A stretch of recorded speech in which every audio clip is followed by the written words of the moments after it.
Welcome. ఇది ఏంటని చూస్తున్నారా? ఏం చెట్టు ఎంతమందికి తెలుసో నాకు కామెంట్ సెక్షన్లో కామెంట్ చేసి చెప్పండి.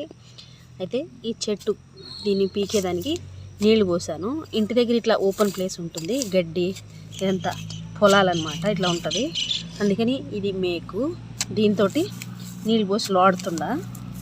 ఎందుకు అని అంటే ఇక్కడ పడింది కదా, కుండీలో పెట్టి కొంచెం మంచిగా బ్రతికిందంటే ఎత్తుకుపోయి మన ధ్యానాశ్రమంలో పెడదామని చెప్పేసి. అంటే మనమై నాటితే ఏవి మూలవండి, మనం నాటిన వాటికి ఎంతో కేర్ తీసుకోవాలి. దీన్ని బట్టి ఇది కూడా ఒక మెసేజ్ మనకు. మనం నాటామనుకోండి, దానికి ఎంతో కేర్ తీసుకుంటే కానీ మొక్క అవ్వదు. ఇప్పుడు దాని ఇష్టంగా అది పడింది, మనం ఏం నాటిందిలే, ప్రకృతికి వదిలేసాం. ఇప్పుడు ఇలాగా దీన్ని మంచిగా లోడేసి కింద ఏర్లతో పాటు లోడదామని నీళ్లు పోసినాను. దీంతో లోడుతున్నాను.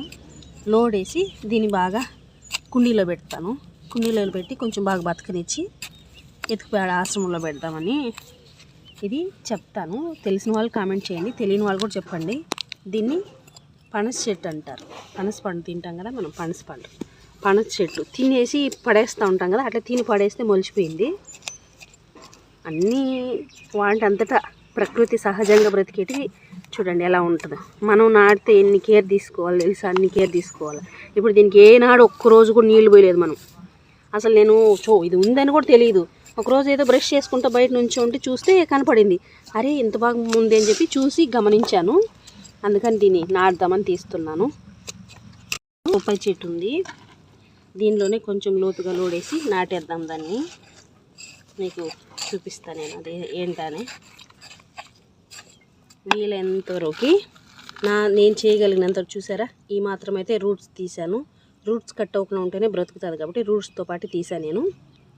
ఇది ఏం చెట్టు అని మీరు కామెంట్ సెక్షన్లో కామెంట్ చేసి చెప్పండి, నాకు తెలిసి ఉంటే. అలాగే దాని అంతటి మొలిసింది కదా, బాగుండింది.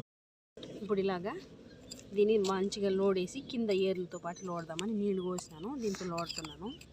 లోడేసి దీన్ని బాగా కుండీలో పెడతాను.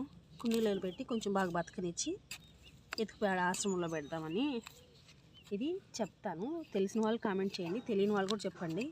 దీన్ని పనస చెట్టు అంటారు. పనస పండు తింటాం కదా మనం, పనస చెట్టు తినేసి పడేస్తూ ఉంటాం కదా, అట్లా తిని పడేస్తే మొలిచిపోయింది.